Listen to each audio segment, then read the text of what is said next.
All right. Hello, everyone, and welcome back to another training for USUDC 2025. The motion we'll be demoing today is the Novice Final. The intro slide reads, for the purposes of this debate, swinging at every pitch is a political strategy whereby one actively challenges as many of their political opponents' actions as possible, while picking battles is a political strategy whereby one selectively challenges their political opponents' actions. The motion reads, this House, as the Democratic Party in the United States, would swing at every pitch rather than pick battles against the Republican Party. Cool. And I will be OG and Raul will be OO. Starting in 3, 2, 1. Trump and the Republican Party have made a concerted effort to flood the zone. They've launched a targeted misinformation campaign to deliberately dilute, confuse, and knock the Democratic Party off balance by passing a massive flurry of policies with the hope of backing Democrats into a corner. And we believe on OG that the DNC should refuse to capitulate. They should respond to the GOP proportionally, and they should not let the GOP flood the zone. How is this going to happen? First, we think that this looks like the Democratic Party carefully aggregating the kinds of policies and initiatives that the GOP is trying to pass in the status quo and taking stock of exactly what is going on in response to them trying to flood the zone. Second, we think that this looks like crafting a careful counteroffensive, both in the public eye and also behind the scenes. In front of the public, this looks like statements to condemn Trump's efforts, for instance, to defund US aid, to impose Doge on the government, to limit migration, efforts to work closely with Putin and sideline Zelensky's needs. We think in the private sphere, this also looks like the DNC figuring out how they can leverage the court system and also the legislative branch to reject or turn down policies that the GOP is trying to pass that they believe are egregiously offensive. We think that given the DNC is relatively hierarchical, they're able to do this in an organized way. They're able to highlight specific progressive voices that they believe are particularly impactful, and they're able to allocate funding from the top down in order to prioritize the issues that they think are most important. And thirdly, and this is incredibly important, just because the DNC decides to swing at every pitch doesn't mean that they lose the ability to prioritize. That is, we believe it is possible to put out a response to each issue without treating each issue exactly the same. That is, they can look at which policies are both the most egregious and also they're most likely to be able to respond to in good ways. But it just means that the DNC is not going to default to moderation. We are not going to run to the middle and we are not going to let things slide. So there is going to be a response on each and everything. Yeah, I'll take a point.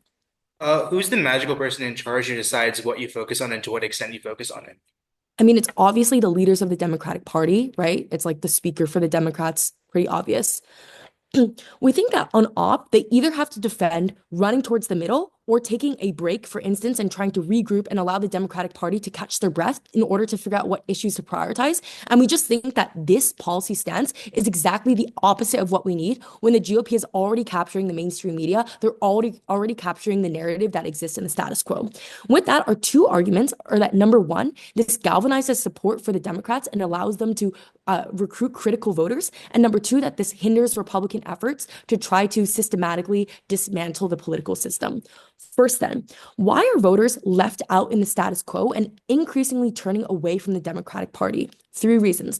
Number one, they feel as though the Democrats and no party speaks to them and nobody cares about them. And this is particularly acute when the kinds of policies that are being passed are the ones that harm working class people, ones that harm government workers. Number two, they feel relatively apathetic. That is, in the absence of a clear policy vision that the Democrats have just failed to articulate in the past 5 years, they just feel as though there's no rallying, no flag to rally around.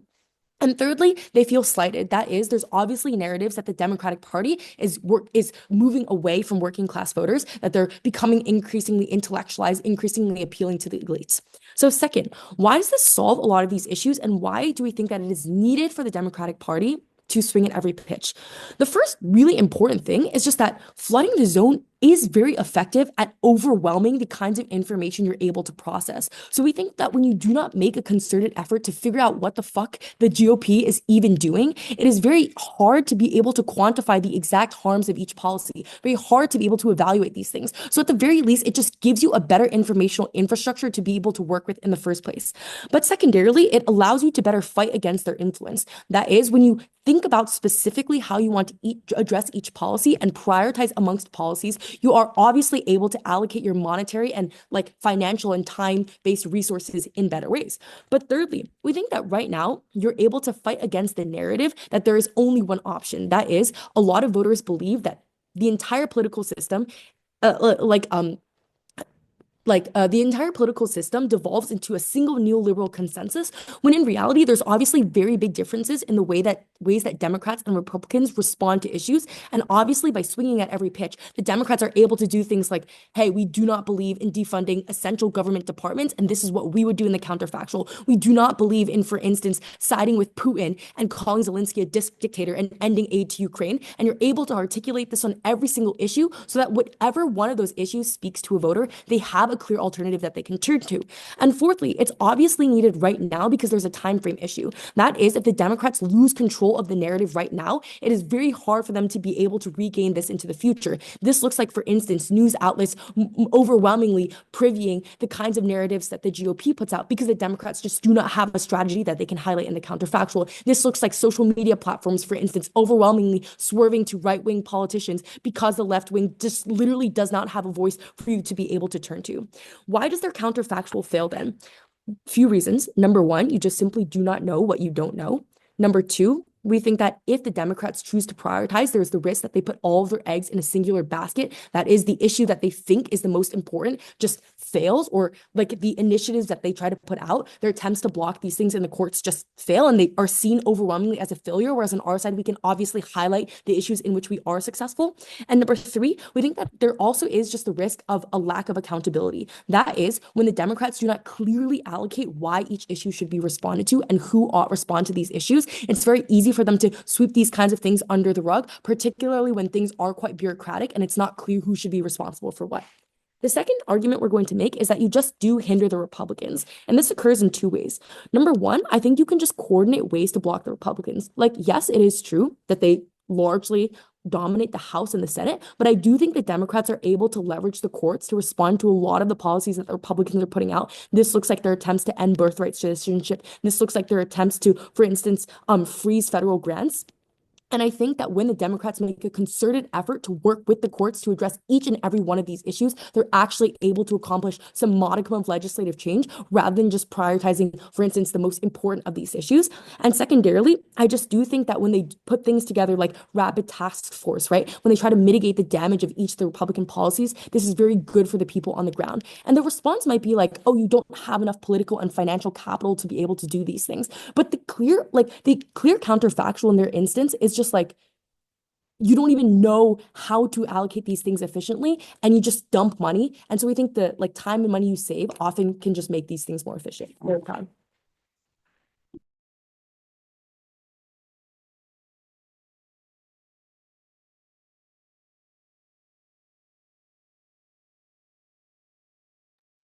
All right, great.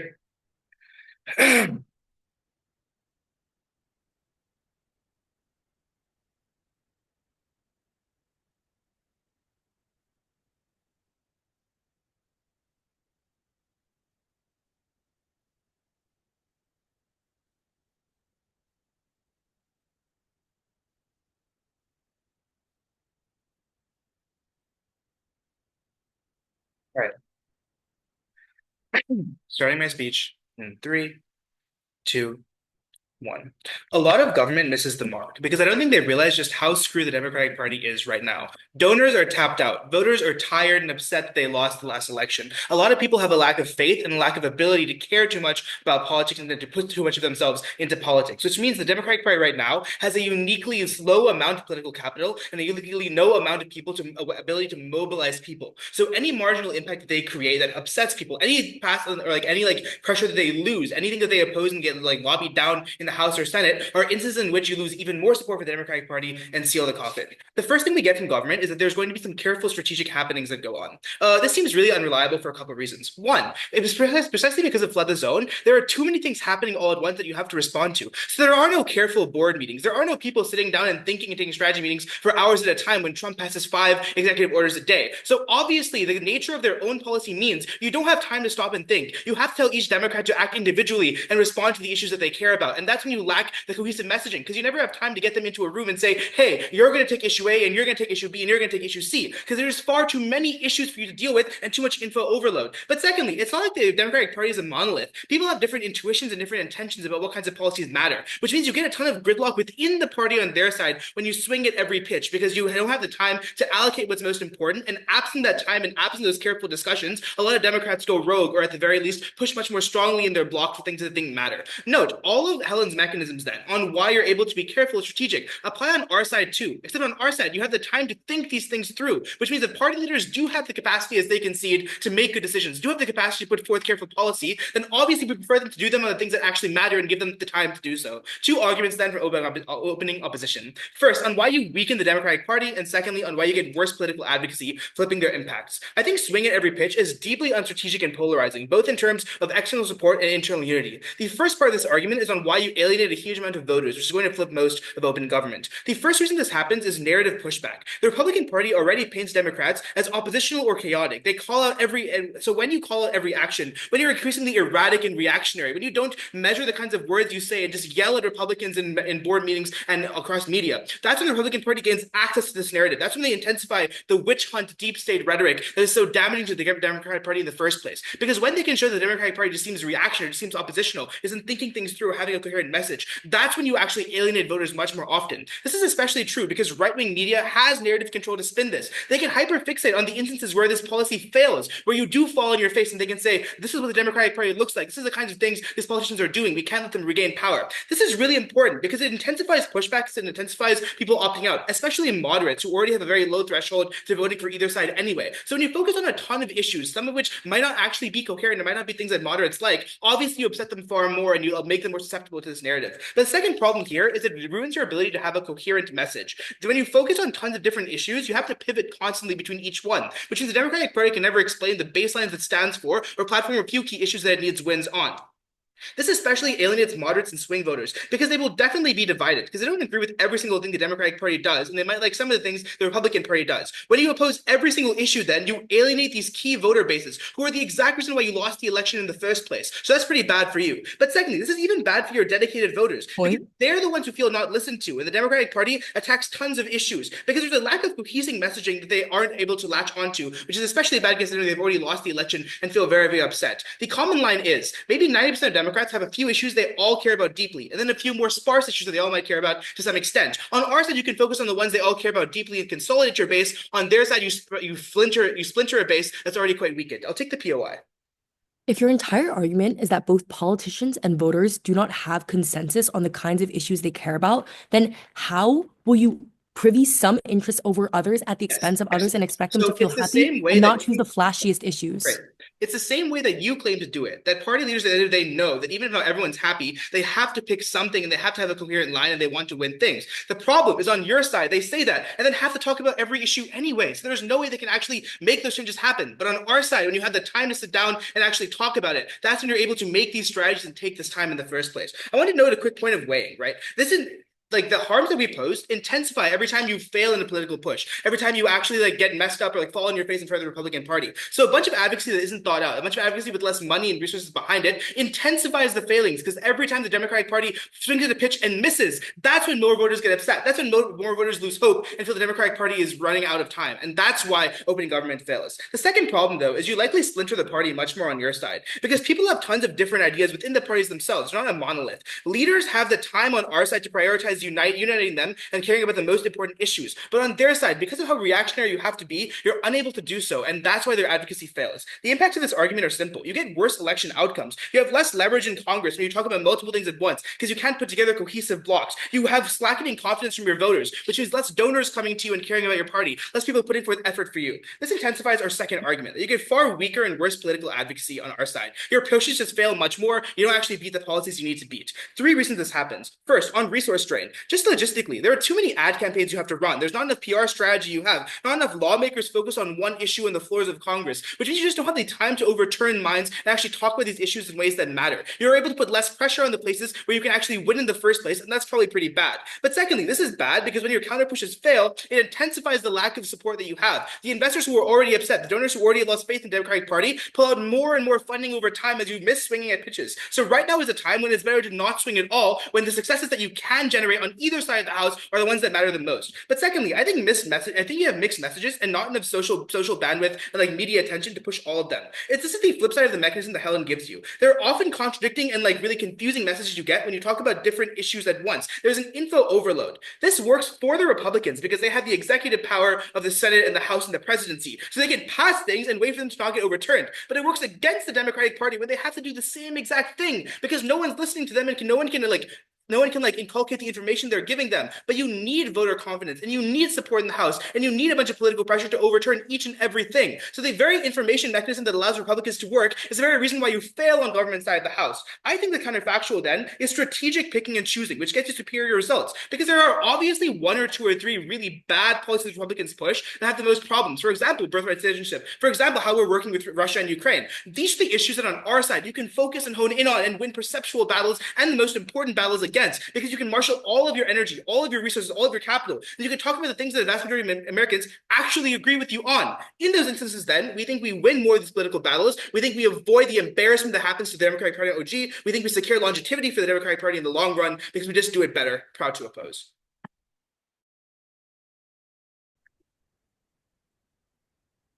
Great. So now we're going to do a little bit of a debrief. The reason we put this motion for novice finals, I guess there's two reasons. Number one, it's fun to do a US Dom poll motion. It's kind of tradition. But second, I think this is a very relevant debate that we should be having right now because obviously Republicans have been attempting to flood the zone. And I think there's a lot of conversation and discourse about what the correct path forward is for the Democrats. And we thought there was a good amount of depth as well, both in terms of how this shapes what the Democratic Party looks like, how this galvanizes voters, how this plays out in terms of like dynamics internationally and domestically. And we thought that for a novice motion, it was both relatively intuitive and accessible, but also that there was just like a lot of interesting arguments in different directions that this debate could play out. Yeah, and so now we'll talk a little bit about potential extensions or arguments that you could run in closing. But I guess before that, Rahul, do you want to add anything about what you think is important to cover both in top and bottom half in the speeches? Yeah, so I think the main thing for this motion is a lot of characterization clash. Like both teams obviously have very different intuitions or like different perceptions of like how different groups will act. So I think the two main ones are like for example the Democratic Party and like what their interests are, how leaders will like manage them in the first place, and then second like what voters respond to. And there's a bit of a deadlock in like the demo we just had, right? Which is like do voters respond more when the Democratic Party attacks every issue and do they feel seen and supported, or do they feel more seen, supported, and like feel more like empowered when the Democratic Party has a coherent message or whatever it is that OO says, right? So I think mechanisms that deal with like why these voters or these politicians might act in a certain way are like really good to breaking that deadlock and actually like giving your arguments some depth. Yeah, and I think that's a good segue into our extensions. So I have like three potential ideas. The first one is I just think there is a lot of vertical depth. Your favorite varsities might be washed. Like we're definitely not perfect. And so I think like on CG, you could do a lot of work in just thinking about what are the specific mechanisms and ways that the Democratic Party would go about swinging at every pitch, and how these channels might be more or less effective. And also, I think if your top half doesn't prove that there's necessarily solvency or a tipping point, I think that's something very concrete that you should be able to try to prove.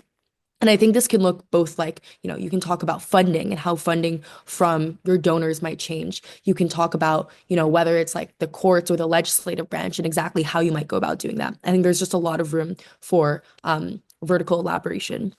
The second potential extension is I think you could think about how this concretely changes the type of narrative that the Democratic Party puts out. I think there's been a lot of conversation about finding a new identity and how the Democrats are currently in a bit of an identity crisis. And I think maybe there's an argument to be made that when you do swing at every pitch, the Democratic Party tends to become relatively more radical in their beliefs. They tend to maybe perhaps become more progressive because they're forced to differentiate themselves from the Republicans on every single one of these policy issues in order to counter the flood that is flooding. Whereas you can say that the issue right now is that they are just too moderate, they're too centrist, and they've been running to the middle for far too long. And the last sort of extension I think you could go for is just thinking about how the composition of the party itself might change. So, how the types of leaders you platform might change, how the people who are driving this change might change. It could be that it just becomes less hierarchical. Maybe you rely more on door knocking and people on the ground because you just do need to mobilize a lot more people. You do need to diffuse your capital and resources. And maybe this is a good thing because the Democratic Party in its current iteration is too dominated by a couple voices at the top. I think there's a lot of directions you can take that, but those are some potential ideas. All right, great. Yeah, so similar stuff on op. I'm going to start with where I think there's a lot of vertical space just because there's a lot of burdens to meet in certain arguments. The two that I think are most important. The first vertical is on why this is likely to be done badly by the Democrats. Because I think like the main mechanism you get in OO is just some like stuff about like why, oh, this takes a lot of time and you can't be reactionary and also be strategic. And there's a lot more burdens you can fill here as like a closing team or as DLO, for example. You can do things like explain like why you can't have coherency on government, even if everyone is well-intentioned, because there are just like fundamental problems with this policy. You can do things like explain why you pick well, which things you actually focus on in the first place, which is obviously a very important burden to proving that picking battles works. You can do things like explain why when you pick well, you're able to over like turn the actual policies that you apply pressure to, because obviously that's a huge burden that op needs to fill as well. So a lot of mechanistic depth to go there on like proving and like weighing your mechanisms as to why that works. I think the second kind of vertical you can run is the vertical specifically on like alienating voters. Because I think there's a lot of characteristic depth and like response work you can do to gut bench when they inevitably say something that actually like that makes sense, right? And you can like explain like why voters might be more upset with swinging every pitch, why certain types of voters specifically like feel more empowered and why those voters matter. I think that's why this extension matters a lot because you can pick certain groups and you can weigh those groups as being the most important. So like, for example, like the OO tries to do something about like swing voters and why moderates might be most important. But if you have an extension about why the most diehard Democrats are the ones that donate the most or the ones who care the most, and you explain why they uniquely need this, then obviously you can weigh that group as being more intensive in impact, and that's probably a really good thing. In terms of horizontals, then, a few things I was thinking. The first one is that this might make the Democratic Party more extremist, and that's probably a bad thing. Like explain why when you give politicians free reign, or when you make politics a lot more like personal about like attacking each and every action, that's when you might get more Democrats who are willing to outspeak themselves and like go far, far to the left in their attempts to do this. And you can explain why that might damage the like position of the Democratic Party, why it might damage their image or damage their ability to pass policy. I think the second extension that you can run horizontally is about gridlock in Congress, honestly, and you can just explain why when you swing at every pitch, you just cause tons of deadlocks in terms of policy movements. And that might not be a good thing for a couple of reasons. One, it might be bad because then the Republicans can say, hey, it's a Democratic Party that's causing these deadlocks. And so they're like hampering the government, like big government is bad, all that stuff. But also you can just explain why like not passing policy isn't in the interest of the Democrats at all. Why it might be good to let the Republicans pass certain policies, or it might be good to let the government move on in the first place, and why gridlock might be like uniquely strategically bad in those instances. I think the last thing you can talk about then, I'm sure there's more, right? But like you can talk about like specifically on solvency, like explain like specifically like the resources and like do much more vertical depth beyond just like, oh, advertisements exist, and explain why there's unique political capital, why like news agencies, for example, can only cover certain amounts of things, and just explain why like picking battles is the way to like maximize news coverage of these things and why that might be a tipping point. So yeah, I think there is a lot of vertical depth, and I think there's a lot of creative arguments to be made about what the Democratic Party's interests actually are and why you might meet them. So yeah, I think that about concludes it for this training. We'll see you all at USUDC. Excited. Bye. Bye. Oh.